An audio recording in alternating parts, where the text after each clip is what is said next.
Hello everyone. Class 9। आज हम आपके जो चैप्टर 9 का हम पढ़ रहे हैं बल तथा गति के नियम, इसका अगला टॉपिक पढ़ेंगे गति का पहला नियम, जिसे हम कहते हैं न्यूटन का पहला नियम गति का, या इसे जड़त्व का नियम भी कहते हैं। तो स्टार्ट करते हैं टॉपिक को। ओके। अब बल क्या होता है, मैंने पिछले आपकी स्लाइड में भी बताया था कि बल जो है धकेलना या अपनी तरफ खींचना, इन दोनों के संगठित जो मूवमेंट्स होते हैं जिसकी वजह से गति का निर्माण होता है, उसे हम बल कहते हैं। अब बल की अगर आप प्रॉपर परिभाषा या डेफिनेशन देखें साइंटिफिक, तो वो क्या होती है? बल वह सदिश राशि है जिसका मान किसी गतिशील वस्तु के भार और त्वरण का गुणनफल हो। ठीक है। बल क्या है? एक सदिश राशि है, यानी इसमें दिशा भी होगी और परिमाण भी होगा। साथ में ये किसी गतिशील वस्तु के ऊपर ही होगा। भाई अगर वस्तु में गति हो रही है यानी उस पर बल लगाया गया है। तो इसका फॉर्मूला क्या होगा? बल को हम दर्शाते हैं कैपिटल एफ से, और इसका फॉर्मूला है m मल्टीप्लाइड बाय a। ठीक है, गुणा करोगे आप इसको। m क्या है? m यहाँ पर वस्तु का भार है, तो वहीं a जो है त्वरण है। त्वरण क्या होता है? वेग का जब डिफरेंस होता है v माइनस यू, तो वो त्वरण होता है। तो a किसी गतिशील वस्तु में ही हो सकता है। बल का एसआई मात्रक होता है किलोग्राम मीटर प्रति सेकंड स्क्वायर। ठीक है, याद रखना है आपको, ये पूरी डेफिनेशन लर्न करनी है, फॉर्मूला और ये एसआई मात्रक। अब किलोग्राम मीटर पर सेकंड स्क्वायर के लिए हम एक छोटी टर्म भी यूज करते हैं जिसे कहते हैं न्यूटन।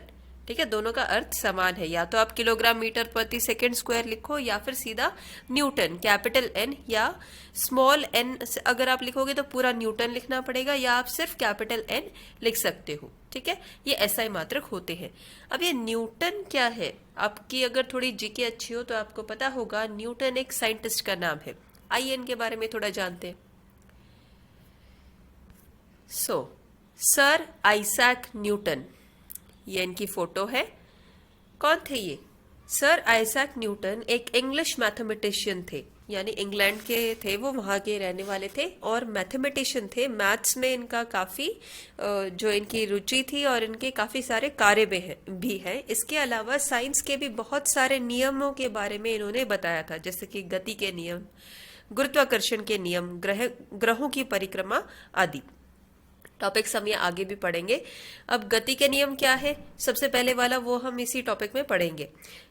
एक और मैंने लिखा है इक्विनॉक्सेस। इक्विनॉक्सेस का अर्थ क्या है? इक्विनॉक्सेस होते हैं जब दिन और रात दोनों की जो ड्यूरेशन है, यानी 12 घंटे का दिन हो और 12 घंटे की रात हो, वो जो दिन होता है उसे हम इक्विनॉक्स कहते हैं। और साल में ये 2 बार आता है, एक बार 22 मार्च को और एक बार 22 सितंबर को। ठीक है, याद रखना इस बात को।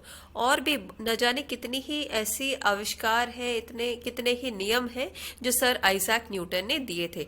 तो इनकी ये फोटो याद रखना, आप पहचान सको कि कौन है सर आइजैक न्यूटन। अब हम बात करते हैं गति के पहले नियम के बारे में। क्या कहता है ये नियम? कि प्रत्येक वस्तु अपनी स्थिर अवस्था या सरल रेखा में एक समान गति की अवस्था में बनी रहती है जब तक कोई बाहरी बल काम न करे। इसे जड़त्व का नियम भी कहा जाता है। क्या कहना चाहता है इसमें? ये कोई भी वस्तु जो है वो अपनी स्थिर अवस्था में बनी रहती है। अगर आपने आपकी किताब उठा करके बेड के ऊपर रख दी तो वो वहीं पर रखी रहेगी, या अपने आप चलने लगेगी? नहीं, नहीं चलेगी। वो वस्तु वहीं रखी रहेगी जब तक कि आप खुद उठा करके उसे कहीं और ना रखें, या आपके घर में कोई छोटा भाई बहन या आपकी मम्मी उसे उठा के वहां से हटा ना दे, उसे धकेल ना दे या उसे उठा ना ले, तब तक वो वहीं रही रहेगी। आप साइकिल चला रहे हैं, घर से निकले हैं स्कूल तक जाने के लिए, आप चलाते रहेंगे चलाते रहेंगे। आप कब रोकेंगे अपनी साइकिल को? या तो आपके सामने कोई रुकावट आ जाए या आपका गंतव्य स्थान आ जाए, तो आप क्या करेंगे? ब्रेक लगाएंगे। जब तक आप ब्रेक नहीं लगाएंगे तब तक आपकी साइकिल जो है वो सरल रेखा में गति करती ही रहेगी। तो वो वस्तु है ना साइकिल भी, और वो भी गति कर रही है। कब तक करती रहेगी? जब तक कि आप ब्रेक नहीं लगाओगे। ठीक है, तो गति का नियम यही कहता है कि कोई भी वस्तु यदि स्थिर है तो स्थिर बनी रहेगी, अगर वो गति कर रही है तो वो गति करती रहेगी। और ये कब तक होता रहेगा? जब तक उस पर कोई बाहरी बल आकर के कार्य ना करे। और ये जो प्रकृति होती है किसी भी वस्तु की, एक ही जगह पर स्थिर बने रहने की या गति करते रहने की, इसे हम कहते हैं जड़त्व। और इस नियम को भी, इसलिए इसका दूसरा नाम ये है जड़त्व का नियम। ठीक है, चलो अब हम कुछ एग्जाम्पल्स देख लेते हैं। जैसे ये एग्जाम्पल्स आपकी शीट में भी लिखे हुए हैं, जहां ये दर्शाया गया है किस तरह से गति का नियम कार्य करता है। फॉर एग्जाम्पल यहाँ पे हमने क्या किया, एक ग्लास के ऊपर एक गत्ता रख दिया पतला सा, और उसके ऊपर एक सिक्का रख दिया। कुछ देर तक आप इसे छेड़ेंगे नहीं और फिर एक झटके में उस कार्ड को खींच लेंगे। तो क्या होगा, होना तो ये चाहिए था कि सिक्का भाई कार्ड के ऊपर रखा है, कार्ड को आपने खींचा तो कार्ड के साथ में सिक्का भी उसके साथ चला जाना चाहिए था, पर ऐसा नहीं होता। कार्ड निकल करके आ जाता है, सिक्का उस ग्लास के अंदर डल जाता है।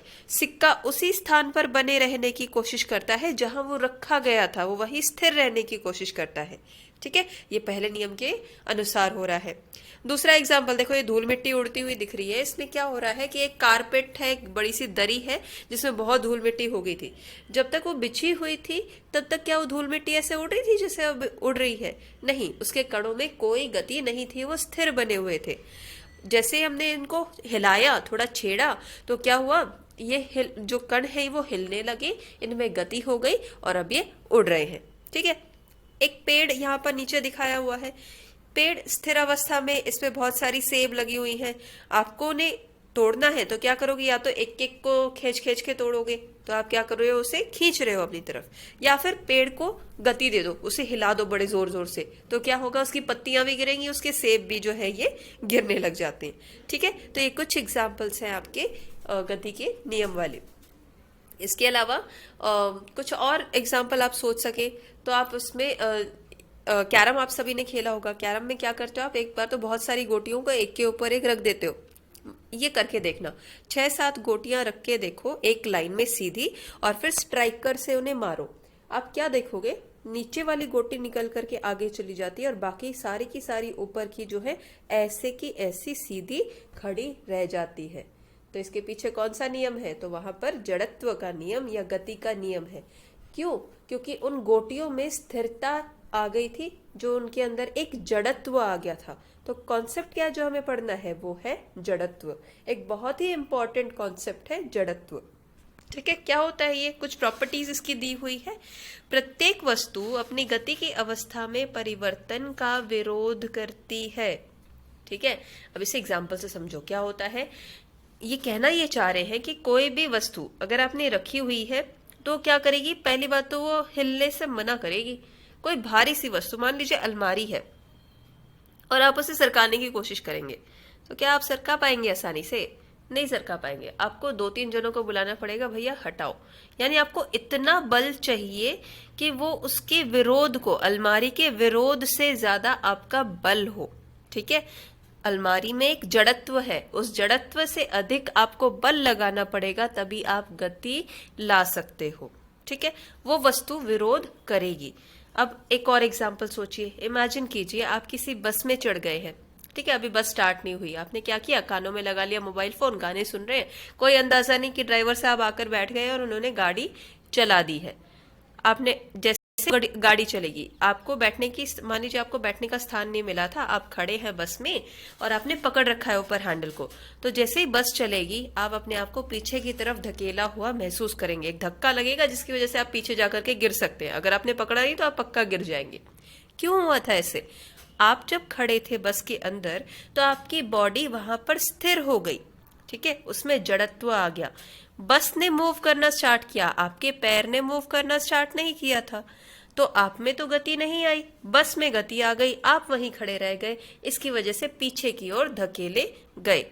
मान लीजिए आप गाड़ी चला रहे हैं, जैसे कि यहाँ इस फोटो में है, ये लड़की है, एक गाड़ी चला रही है और चलाते चलाते स्पीड में है, अच्छा 50-60 किलोमीटर प्रति घंटे की रफ्तार से ये चल रही है, और एकदम से आगे कोई डॉगी आ गया, तो इसे एकदम सडनली ब्रेक मारने पड़ेंगे वरना उसकी डेथ हो जाएगी। तो जब ये सडन ब्रेक है, अब बॉडी क्या थी, गाड़ी के साथ साथ हमारा शरीर भी जो गति कर रहा था, है ना, गति कर रहा था, उसने एकदम से ब्रेक लगाए तो झटका लगेगा जिसकी वजह से ये एकदम आगे जा करके गिर जाएगी। ठीक है, तो ये होती है जड़त्व का जो है प्रॉपर्टी है कि भाई वो उसी स्थिति में बनाए रखने की कोशिश करती है। आप चल रहे हैं तो आपको चलते रखेगी, अगर आप एकदम से ब्रेक लगाएंगे तो आपको आगे की तरफ फेंकेगी।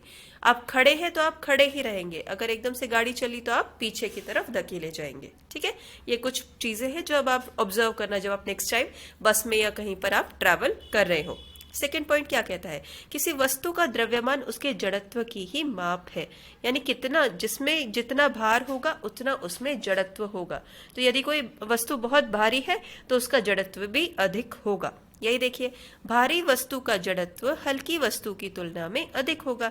जैसे कि यहाँ साइड में दिखाया है, एलिफेंट एक हाथी है, इसका जड़त्व इंसान से जो है अधिक होगा। तो अगर आपको हाथी को सरकाना है तो आपको अधिक बल की जरूरत होगी, कम से कम 8-10 लोगों की जरूरत होगी, तब आप उसे सरका सकेंगे। यही लिखा है, अधिक के भारी वस्तु का जड़त्व हल्की वस्तु की तुलना में अधिक होगा, जिसे हिलाने के लिए अधिक बल की आवश्यकता होगी। ठीक है, समझ आए आपको बात? चलो अब आगे बढ़ते हैं हम। यहाँ देखो कुछ और एग्जाम्पल्स हैं। ये एग्जाम्पल्स क्या कहते हैं कि जड़त्व किस तरह से काम करता है। जो वो सिक्के वाला एग्जाम्पल था उसी की तरह यहाँ पर बॉल्स का भी एग्जाम्पल है। बॉल्स रख दी 3-4 हमने गत्ते के ऊपर, और वो गत्ता एकदम से हटा दिया तो, और नीचे पानी के गिलास रखे थे तो सीधे उन्हीं के अंदर जा करके बॉल गिर रही है। जड़त्व के कारण कई बार जो है एक्सीडेंट्स भी हो सकते हैं। जैसे यहाँ पे साइड में दिख रहा है, एक चलती ट्रेन से यदि आप उतरने की कोशिश करोगे तो किस तरह से जा करके गिरोगे। तो हमेशा जब भी मान लो कभी लो स्पीड की किसी गाड़ी से आप उतरने का प्रयास करो तो पहले आगे की तरफ मुंह रख के उसी की दिशा में 2-4 कदम चलो, वरना आप पीछे की तरफ फेंक दिए जाओगे और आपको बहुत गहरी चोट लग सकती है। वैसे तो कोशिश करनी चाहिए कभी भी चलती हुई गाड़ी से ना उतरो, लेकिन मान लो अगर उतरना पड़े तो गाड़ी से के गेट में इस तरह से खड़े हो कि आपका फेस जो है आगे की तरफ हो, गाड़ी की दिशा में हो, और 1-2 कदम आपको भागते रहना पड़ेगा उस गति के साथ में, तब आप गिरने से बच जाएंगे। ठीक है बेटा? So that's all for today's slide. इस स्लाइड में और आपकी जो वर्कशीट के क्वेश्चन है बड़े ही आसान हैं, आप इजीली उन्हें कर सकेंगे। Thank you.